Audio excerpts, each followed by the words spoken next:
Halo teman-teman, perkenalkan kami dari kelompok 2 dengan saya, Leonardo Layan. Saya Rianti Esther Lestaluhu. Saya Agustina Clara Delima. Saya Fernando Joseph Aglaya. Kami akan menjelaskan materi tentang difraksi gelombang. Selamat menyaksikan. Difraksi gelombang adalah pembelokan gelombang datang di sekitar ujung rintangan karena terhalang oleh pemecah gelombang atau pulau, sehingga gelombang masuk ke daerah terlindung di belakangnya. Bagaimana terjadinya difraksi gelombang? Difraksi gelombang terjadi apabila gelombang terhalang oleh rintangan, sehingga tinggi gelombang di suatu titik pada garis puncak gelombang lebih besar daripada titik dekatnya. Jadi difraksi gelombang yang terjadi menyebabkan transfer energi yang tegak lurus arah gelombang menuju daerah terlindung. Dan berikut karakteristik difraksi gelombang. Yang pertama, pembelokan gelombang. Gelombang laut akan membuku atau melengkung ketika mereka melewati rintangan seperti pulau, gundukan pasir, atau penangkal gelombang. Yang kedua, interferensi gelombang. Difraksi gelombang laut juga dapat mengakibatkan interferensi antar gelombang-gelombang yang melengkung. Yang ketiga, pengaruh panjang gelombang. Gelombang dengan panjang gelombang yang lebih besar cenderung lebih difraksi daripada gelombang dengan panjang gelombang yang lebih kecil. Yang keempat, perlambatan gelombang. Gelombang laut akan melambat saat melengkung dan melewati penghalang, dan ini dapat mengubah arah perjalanan gelombang. Yang kelima, pengaruh medan angin.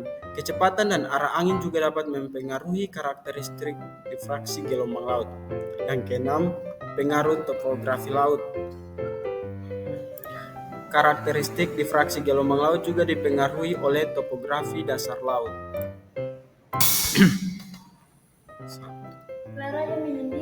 Ilustrasi difraksi gelombang. Untuk mengamati difraksi gelombang air pada tangki riak, maka diberi celah dengan lebar D.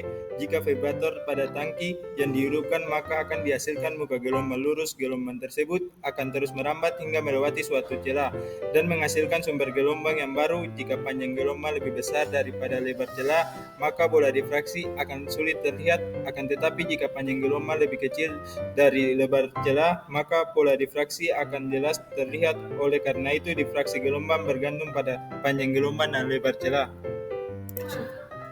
Rumus yang digunakan untuk mencari tinggi gelombang di titik A, HA sama dengan K aksen kali HP. Rumus koefisien difraksi K aksen sama dengan F kali theta kali beta kali R per L.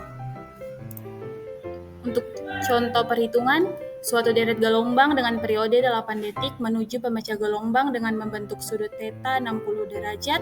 Kedalaman air di belakang pemecah gelombang adalah 10 meter dan dianggap konstan.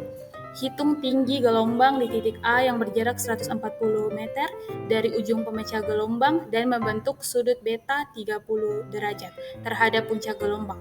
Tinggi gelombang di ujung rintangan adalah 2 meter. Penyelesaiannya L0 sama dengan 1,56 kali periode gelombang dipangkatkan 2. 1,56 kali 8 dipangkatkan 2 sama dengan 99,84 meter. D per L0 sama dengan 10 per 99,86 sama dengan 0,1002. Dari tabel 1 lampiran didapat D per L sama dengan 0,14115. L sama dengan 10 per 0,14115 sama dengan 70,84 meter.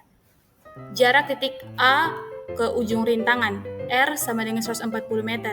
R per L sama dengan 140 per 70,84 sama dengan 1,98 dibulatkan menjadi 2. Dengan tabel koefisien difraksi gelombang didapat R per L sama dengan 2, theta sama dengan 60 derajat, beta sama dengan 30 derajat. Didapat K aksen sama dengan 0,28. Tinggi gelombang di titik A, HA sama dengan K aksen kali HP sama dengan 0,28 kali 2 sama dengan 0,56 meter. Referensi yang kami gunakan bersumber dari YouTube dan buku Teknik Pantai Bambang Triatmojo. Demikian penjelasan kami. Sekian dan terima kasih.